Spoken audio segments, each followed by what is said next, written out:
Bagian satu Takezo terbaring di antara mayat-mayat itu. Ribuan jumlahnya. Dunia sudah gila, pikirnya samar. Manusia seperti daun kering yang hanyut ditiup angin musim gugur, ia sendiri seperti satu di antara tubuh-tubuh tak bernyawa yang berserakan di sekitarnya. Ia mencoba mengangkat kepala, tapi hanya dapat mengangkatnya beberapa inci dari tanah. Ia tak ingat apakah pernah merasa begitu lemah. Sudah berapa lama aku di sini? Ia bertanya-tanya. Lalat-lalat mendengung di sekitar kepalanya. Ia ingin mengusirnya, tapi mengerahkan tangan untuk mengangkat tangan pun ia tak sanggup. Tangan itu kaku, hampir-hampir rapuh, seperti halnya bagian tubuh yang lain. Tentunya sudah beberapa lama tadi aku pingsan, pikirnya sambil menggerak-gerakan jemarinya satu demi satu. Ia belum begitu sadar bahwa dirinya sudah terluka. 2 peluru bersarang erat di dalam pahanya. Awan gelap mengerikan berlayar rendah di langit. Malam sebelumnya, kira-kira antara tengah malam dan fajar, hujan deras mengguyur daratan Sekigahara. Sekarang ini lewat tengah hari tanggal 15 bulan 9 tahun 1600. Sekalipun topan telah berlalu, sekali-kali siraman hujan segar masih menimpa mayat-mayat itu, termasuk wajah Takezo yang tengadah. Tiap kali hujan menyiram, ia membuka dan menutup mulutnya seperti ikan, mencoba mereguk titik-titik air itu. Seperti air yang dipakai mengusap bibir orang sekarat, kenangnya sambil melahap setiap titik air yang datang. Kepalanya sudah hilang rasa, sedangkan pikirannya seperti bayang-bayang igawan yang melintas. Pihaknya telah kalah. Ia tahu betul itu. Kobayakawa Hideaki yang dikiranya sekutu, ternyata diam-diam telah bergabung dengan tentara timur. Ketika ia menyerang pasukan Ishida Mitsunari pada senja hari, jalan pertempuran pun berubah. Ia kemudian menyerang tentara panglima-panglima yang lain Ukita, Shimazu, dan Konishi. Maka sempurnalah keruntuhan tentara barat. Hanya dalam setengah hari pertempuran sudah dapat dipastikan siapa yang sejak itu akan memerintah negeri. Dialah Tokugawa Ieyasu, daimyo Edo yang perkasa. Bayangan kakak perempuannya dan penduduk desa yang sudah tua-tua mengambang di depan matanya. Aku akan mati, pikirnya tanpa rona sedih. Jadi, beginikah rasanya, dan ia pun merasa tertarik ke arah kedamaian maut seperti anak-anak yang terpesona oleh nyala api. Tiba-tiba salah satu mayat yang dekat dengannya mengangkat kepala. Takezo, bayang-bayang dalam kepala Takezo menghilang. Seolah terbangun dari mati, ia pun menoleh ke arah suara itu. Ia yakin itu suara teman karibnya.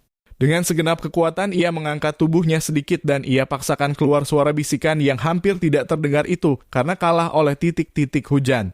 Mata Hachi Kauka itu, lalu ia rebah terbaring diam, mendengarkan. Takezo, betul-betul kau masih hidup? Ia hidup, serunya, tiba-tiba keluar pongahnya. Dan kau sebaiknya jangan mati juga, jangan berani-berani, matanya lebar terbuka sekarang dan senyuman tipis bermain di bibirnya. Mana bisa aku mati? Oh tidak, sambil terengah-engah karena merangkak menyeret badan dengan susah payah. Mata Hachi pun mendekati sahabatnya setapak demi setapak.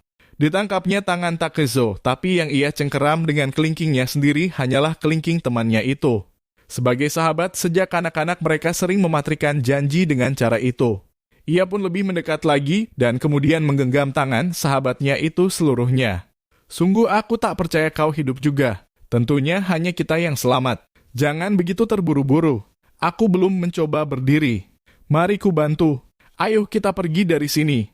Tapi tiba-tiba saja Takezo menarik mata Hachi ke tanah dan menggeram, pura-pura mati. Celaka lagi. Bumi pun mulai menderum seperti kawah gunung.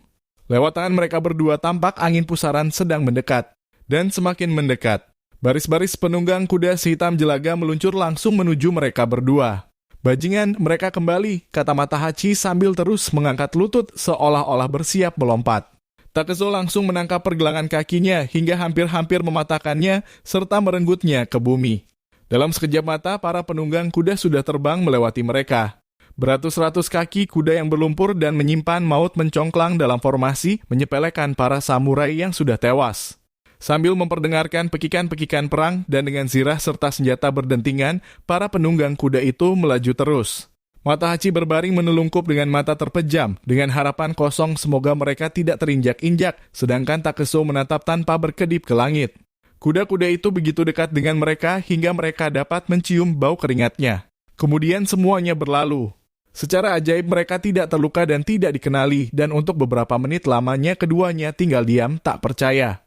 Selamat lagi, kata Takezo sambil mengulurkan tangan kepada mata Hachi. Masih merangkum bumi, pelan-pelan mata Hachi memutar kepala, memperlihatkan seringai lebar yang sedikit bergetar. Ada yang berpihak pada kita, itu pasti, katanya Parau. Kedua sahabat itu saling bantu berdiri dengan susah payah. Pelan-pelan mereka melintasi medan pertempuran menuju tempat aman di bukit-bukit berhutan, terpincang-pincang dan berangkulan. Di sana mereka rebah dan sesudah beristirahat sebentar, mulailah mereka mencari-cari makanan. 2 hari mereka hidup dari buah berangan liar dan daun-daunan yang dapat dimakan di dalam lubang-lubang basah di Gunung Ibuki. Makanan itulah yang membuat mereka tidak mati kelaparan, tapi perut Takezo jadi sakit dan usus Matahachi tersiksa. Tak ada makanan yang dapat mengenyangkannya, tak ada minuman yang dapat menghilangkan dahaganya.